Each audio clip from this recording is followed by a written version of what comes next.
வால்ல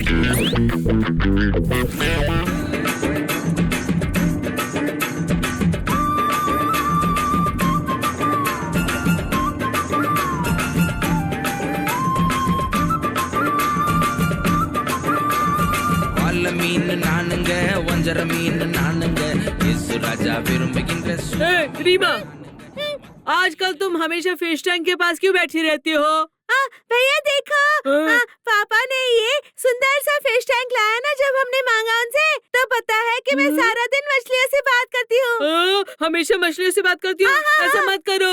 कैसे मैं मेरी मछलियों को तुमसे बचाऊंगा मुझे नहीं पता। उनसे बात करके उनको ऐसे कंफ्यूज मत करो। अरे नहीं भैया, मैं रोज इन मछलियों को गाना सिखाती हूँ। गाना सिखा रही हो उनको? इसलिए मछली बहुत धीमी हो गई है, पहले बहुत तेज हुआ करती थी ना। नहीं भैया, अभी मैं गीत गाऊंगी तो ये मछलियाँ नाचेंगी। अरे रे बहना, ऐसा मत करो ना, मैं तुम्हें 2 लॉलीपॉप दूंगा, गाना मत गाओ ना प्लीज। भैया मुझे लॉलीपॉप चाहिए। अरे कितना बड़ा मुंह है। भैया कब खरीदोगे? तुम्हारा मतलब लॉलीपॉप? मैं वो बाद में लेकर आता हूँ ना। बाद में क्यों? अभी क्यों नहीं ला सकते? अभी कैसे खरीद सकता हूँ? पापा हमें घर में बंद कर चले गए हैं ना। हाँ भैया, हाँ मेरे प्यारे भैया, हाँ मेरे प्यारे प्यारे प्यारे भैया। अरे बाप रे, क्या चाहिए इसे? भैया हम दुनिया के सबसे अच्छे भाई और बहन हैं।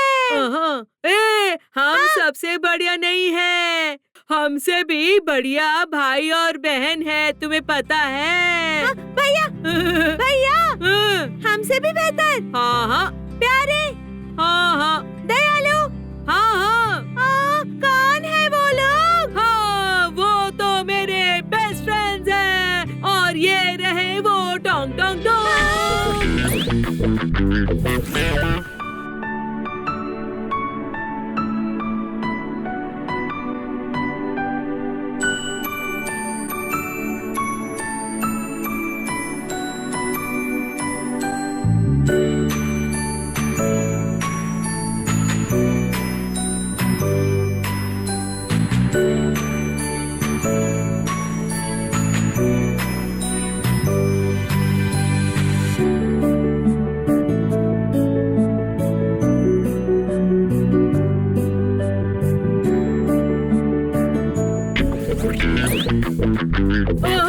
देखा उन्हें? हाँ भैया, बहुत सुंदर है दोनों। हाँ मेरे दोस्त है तो सुंदर ही होंगे ना, तुम्हारे दोस्त होंगे खराब बालों वाले। हाँ, छोटे बच्चे हमेशा देख रहे हैं कि किसके बाल खराब हैं। इसको स्पाइक स्टाइल बोलते हैं। जाओ कुछ भी, ठीक है। वो तुम्हारे दोस्त कैसे बन गए? तुम उनसे कहाँ पर मिले? तुम्हें पता है कि वो मेरे दोस्त कब बने? 2017। अच्छा 2017।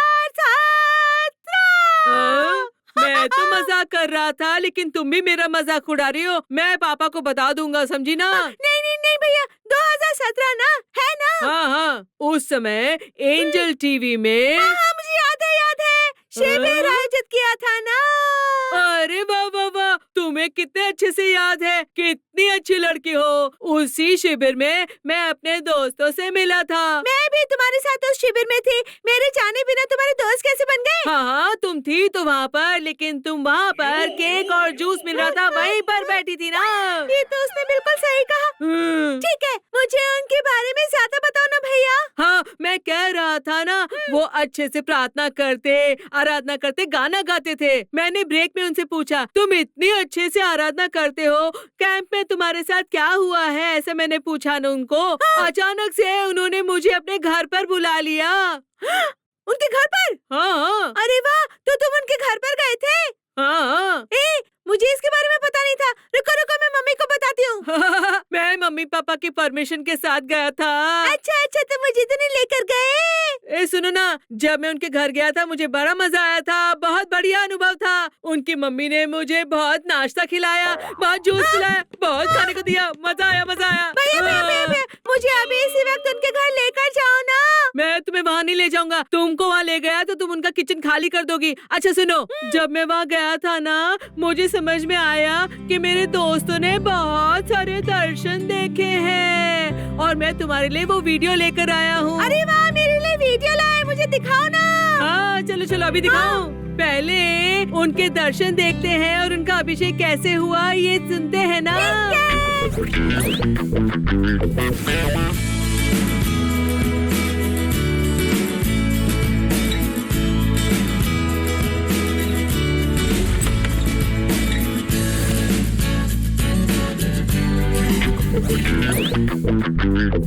हाय दोस्तों, मैं आपको अब बताऊंगा कि मेरे जीवन में क्या हुआ है। मैं बहुत ही बुरा बच्चा था, खराब बच्चा था। फिर मम्मी ने मुझसे कहा कि मैं एंजल कुटी शिविर में भाग लूं और 2017 का शिविर मेरे पहला समय था और उस शिविर में सब लोग अच्छे से अन्य भाषाओं में आराधना कर रहे थे। यीशु पिता ने मुझे अन्य भाषाओं में बात करने का अभिषेक दिया और मैंने अभिषेक पहले कभी प्राप्त नहीं किया था, कभी नहीं। और मैंने सारे आशीर्वाद एंजल कुटीज के शिविर के द्वारा पाए। मैंने पूरे बदन में गर्मी महसूस की और मुझे समझ में नहीं आ रहा था कि क्या हो रहा है। फिर मैंने स्वर्गदूतों को आते हुए देखा, मेरी तरफ आते हुए देखा। एक सुनहरे कटोरे में से वो मेरे ऊपर कुछ पदार्थ उंडेल रहे थे। मैंने वो बहुत बार देखा है। उसके बाद मैं पवित्र हो गया और मैं बहुत ही बलवान हो गया। मैं बहुत ज्यादा पवित्र और स्ट्रांग हो गया। ये सब एंजल कुटीज के शिविर की वजह से है। और मेरी सबसे बड़ी आशा ये है कि सारे बच्चे एंजल कुटीज के शिविर में आए और सारे बच्चे यीशु पिता के विषय में जान लें। प्लीज आप लोग सब शिविर में आइए ताकि आप भी मेरी तरह पवित्र जीवन जी सको, बिल्कुल मेरी तरह।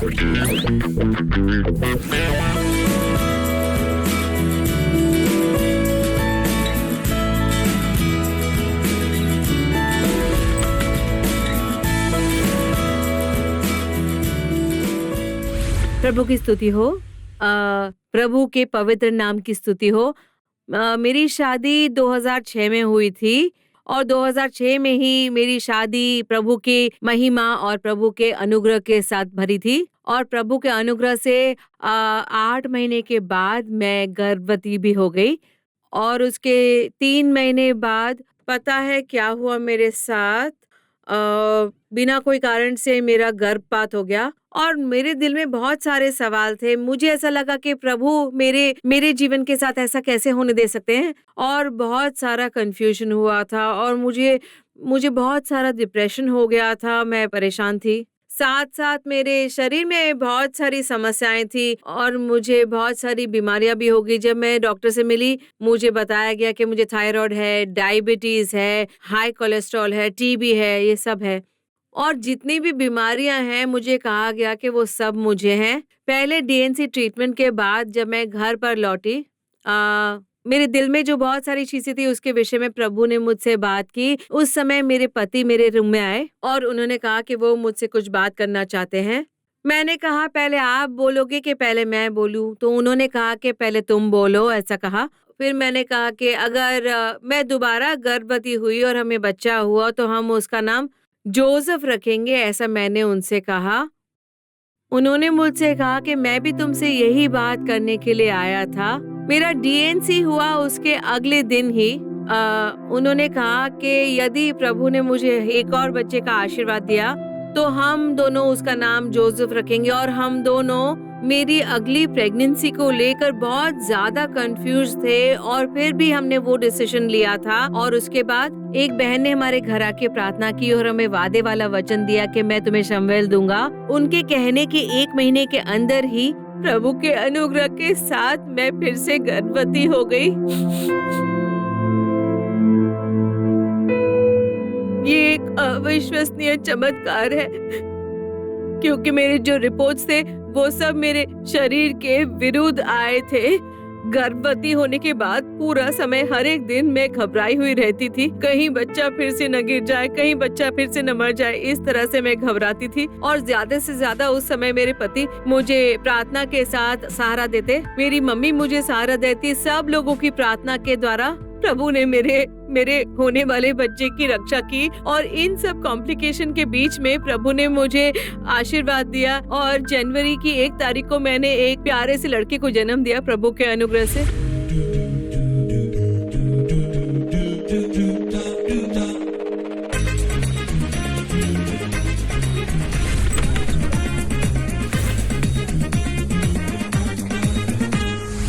हाय दोस्तों, मेरा नाम है अब्राहम जोसेफ सैमुअल। अब मैं आपको मेरा पहले दर्शन के बारे में बताऊंगा। एंजल कुटी शिविर में प्रभु की आराधना करते वक्त यीशु पिता ने मुझे एक दर्शन दिखाया। मैं अपना शरीर छोड़कर यीशु पिता के सिंहासन के पास पहुंचा। मैंने अपने आप को यीशु पिता की गोद में बैठा हुआ देखा और उसके बाद मैंने एक कबूतर को उड़ते हुए देखा मेरी तरफ, जो एक तलवार में बदल गया। और जो तलवार थी वो मुझे एक स्वर्गदूत ने दी थी, एक इनाम की तरह दी थी मुझे एक स्वर्गदूत ने।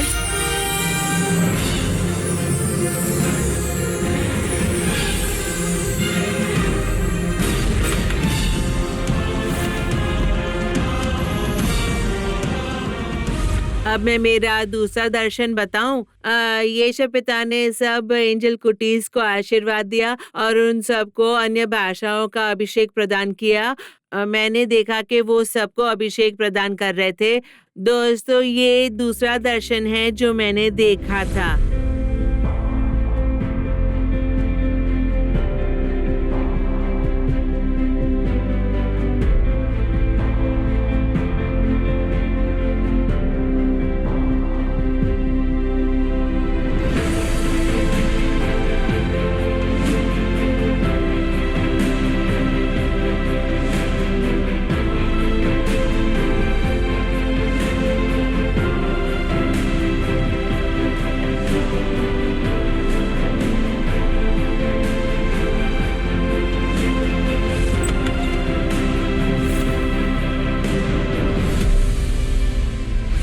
हाय दोस्तों, मैं अपना तीसरा दर्शन बताऊं।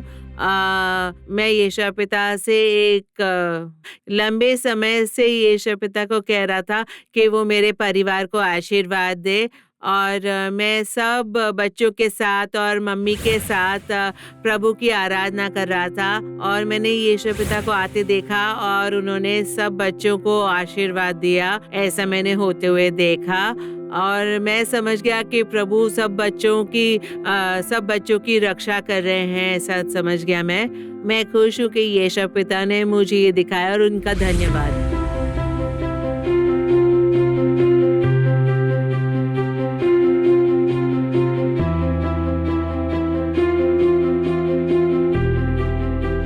मैं प्रार्थना करी थी प्रभु से, क्योंकि मैं अबू धाबी के एंजल कुटी शिविर में नहीं आ पाई थी। मेरे पति उनका ट्रांसफर वापस इंडिया हो गया था और अब 3 साल हो गए हैं।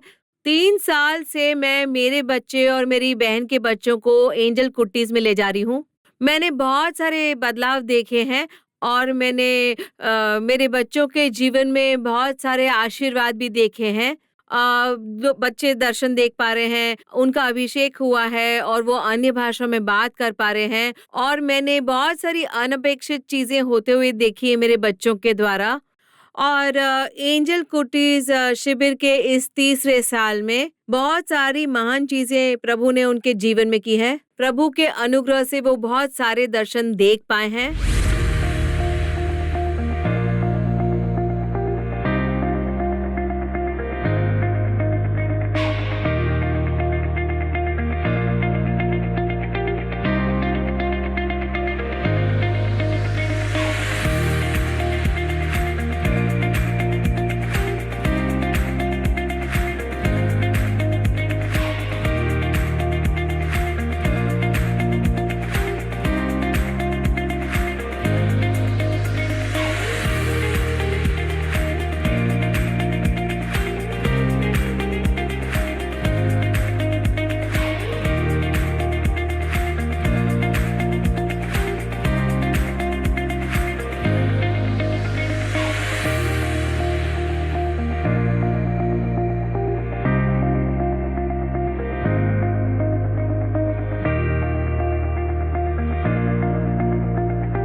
मैं आपको प्रभु के दिखाया हुआ एक दर्शन बताता हूँ। सुंदरी आंटी ने कहा कि यीशु पिता हमको एक तलवार देंगे एंजल कुटीर शिविर में, ऐसा उन्होंने कहा। और उसके बाद मैंने यीशु पिता से प्रार्थना की कि वो मुझे वो तलवार दे।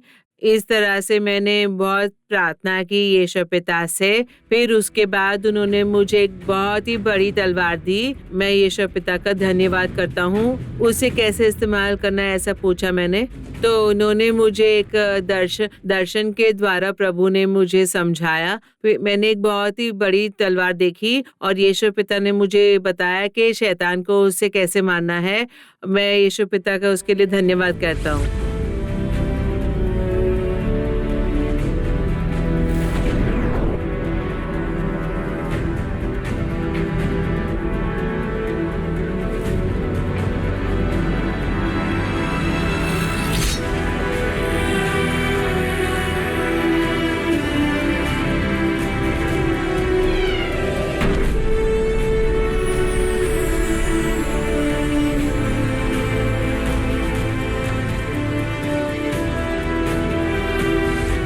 अगर आप भी यीशु पिता से तलवार मांगेंगे तो वो आपको प्रदान करेंगे।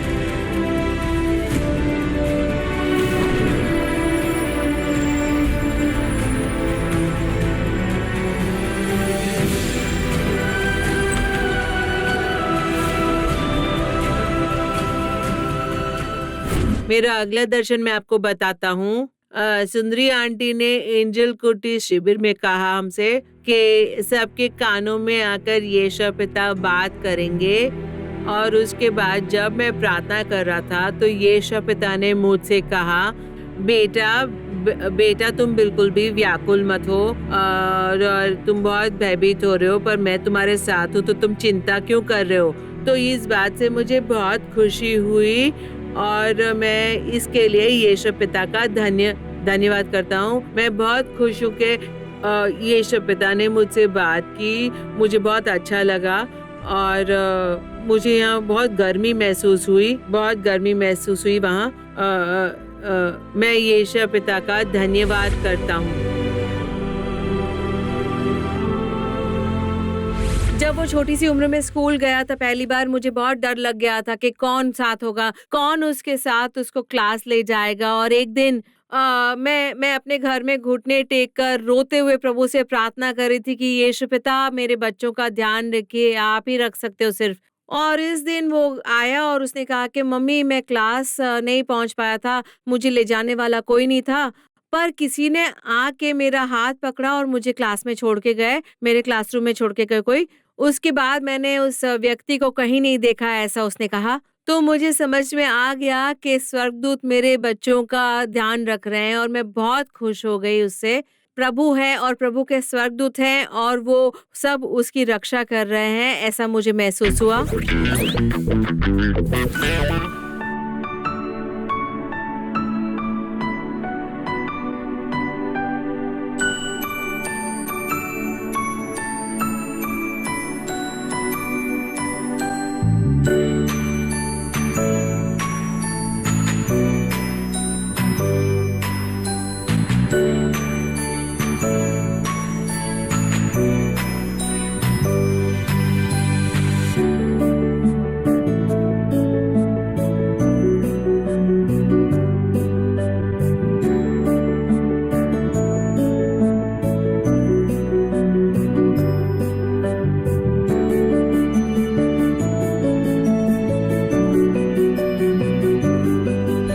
शालोम मेरे लिए एक उपहार है। 2010 के साल में प्रभु ने मुझे एक उपहार देने का वादा किया था और उस समय हम सब लोग दिल्ली में थे, तो मैं नौकरी ढूंढ रही थी दिल्ली में। उस समय मुझे लगा कि यीशु पिता मुझे नौकरी उपहार में देंगे, पर प्रभु के अनुग्रह से मैं जेरूशा के साथ गर्भवती हो गई थी और वो फरवरी के 2011 में पैदा हुई थी, फरवरी 2011 में। तो मेरे साथ ही वो अकेली बड़ी हुई है और बहुत ही ज्यादा हठी तो थी, पर साथ साथ बहुत चुलबुली थी। वो कभी भी मेरी बात नहीं मानती थी, बहुत ही विद्रोही थी और अपनी बातों पे अटल रहती थी। बहुत छोटी बच्ची थी, लेकिन जब वो गुस्सा होती थी वो अपने आप को एक कमरे में जाकर बंद कर देती थी। उस स्थिति में मैं संडे स्कूल लिया करती थी और दूसरे बच्चे उन सब का उद्धार हो रहा था और अभिषेक प्राप्त कर रहे थे। मेरी बेटी के जीवन के साथ क्या हो रहा है, क्या होगा, ये सोचकर मैं बहुत चिंतित थी, क्योंकि उसका जो बर्ताव था दूसरों से अलग था और वो बहुत ज्यादा जिद्दी थी। तो ऐसी स्थिति में मुझे पता नहीं था कि मुझे क्या करना है और मैं आंसुओं के साथ प्रभु को प्रार्थना करती थी उसके लिए। तो ऐसी स्थिति में हम लोग यहाँ चेन्नई आए और एंजल कुटीज के पहले शिविर में आयनावरम चेन्नई में हमने भाग लिया। जब मैंने उसे उस शिविर में भेजा उसके बाद मुझे लगा कि वो ऐसे सब कैसे समझ पाएगी, क्योंकि जब भी मैं यीशु पिता के बारे में बात करती वो कहती कौन है वो, मैं उनकी बात क्यों मानूं। हर रात मैं अपने बड़े बेटे को बाइबल की कहानियां सुनाती, ऐसे मैंने उसे भी सुनाई और हम लोग साथ में प्रार्थना भी करते थे, लेकिन उसने कभी भी प्रभु कौन है, उनकी उपस्थिति और उनको भय को नहीं समझा। मैं बहुत चिंतित थी जब मैंने उसे शिविर के अंदर भेजा। मुझे कोई आशा नहीं थी, लेकिन मैंने भय के साथ उसे अंदर भेजा। 3 दिन के बाद जब वो घर लौटी तो वो पूरी तरह से बदल चुकी थी। मेरा नाम जेरूशा है, मैं 3rd स्टैंडर्ड में पढ़ रही हूँ, मैं ब्लेसिंग स्कूल में पढ़ती हूँ।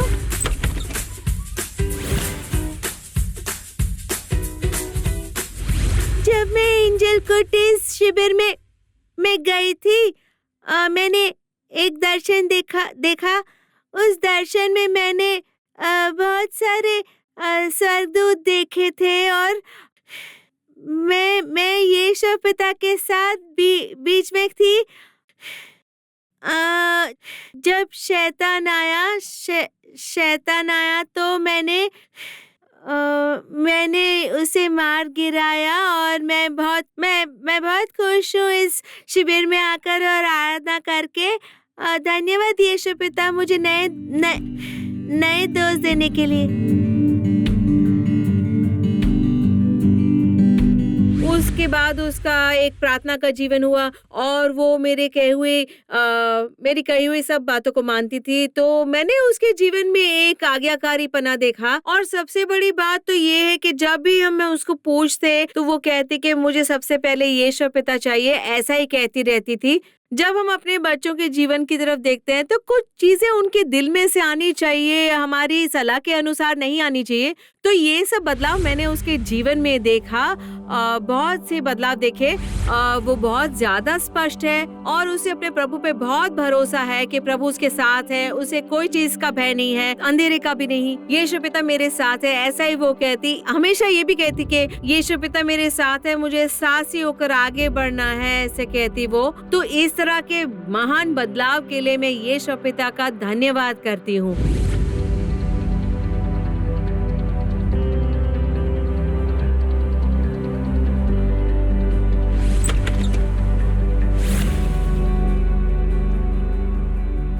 जब मैं एक दिन घर पर आराधना कर रही थी, उस समय मैंने एक दर्शन देखा और उस दर्शन में मैंने सनराइज देखा जिसमें से यीशु पिता ने आकर मुझे आशीर्वाद दिया। इस दर्शन के लिए धन्यवाद।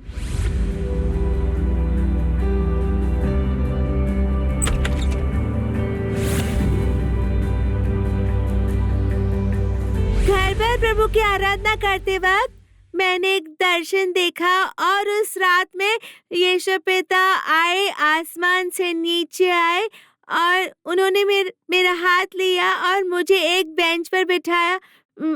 मुझे बेंच पर बिठाया। यीशु पिता ने उनका अभिषेक मुझ पर उंडेला। मैं बहुत खुश हो गई। इसके लिए यीशु पिता का धन्यवाद।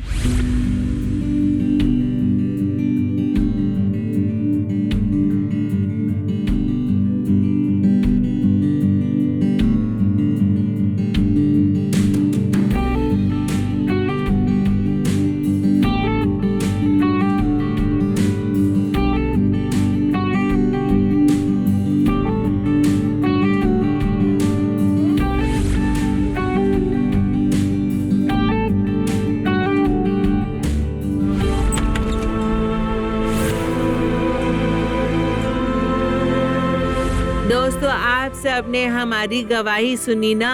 अगर आप भी हमारी ही तरह अभिषेक प्राप्त करके अन्य भाषाओं में बात करना चाहते हो तो हमारे साथ प्रार्थना करो। यीशु पिता हमारे साथ रहिए।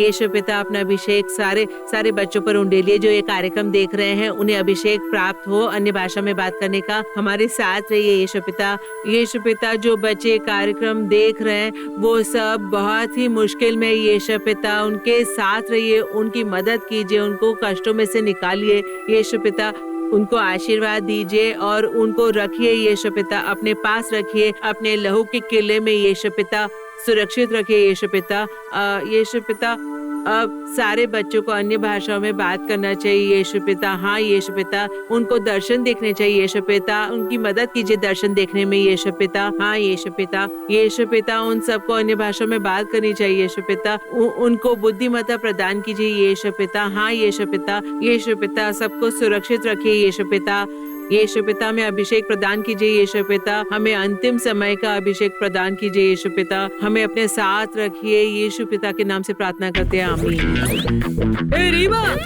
क्या हुआ? तुम बहुत खुश लग रही हो। हाँ भैया, मैं बहुत ज्यादा खुश हूँ। आज के बाद मैं अच्छे से प्रार्थना करूँगी। तो अच्छा हुआ कि मैंने मेरे दोस्तों के बारे में बताया तुम्हें, है ना बेना? हाँ भैया आपसे बात करते हुए मैं मछलियों को खाना देना भूल गई हूँ। ध्यान रखना, अपना जितना खाना लेती हो उतना खाना मछली को मत देना, मर जाएंगी। कम देना उनको, समझी? हाँ समझ गई, उनको कम खाना दूंगी, खुद ज्यादा खाऊंगी। ठीक है, जाओ जल्दी जाओ।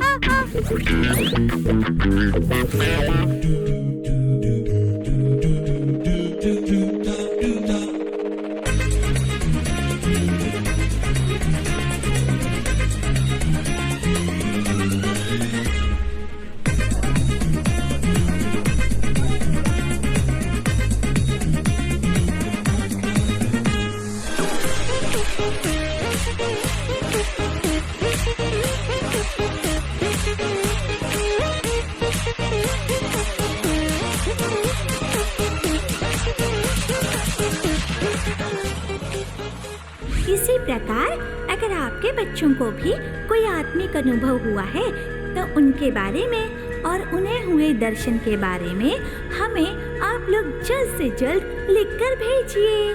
हमारा पता है Angel Kutties, Angel TV, Villivakkam, Chennai 49, Tamil Nadu, India. हमारी ईमेल आईडी है angel.kutties@angeltv.org।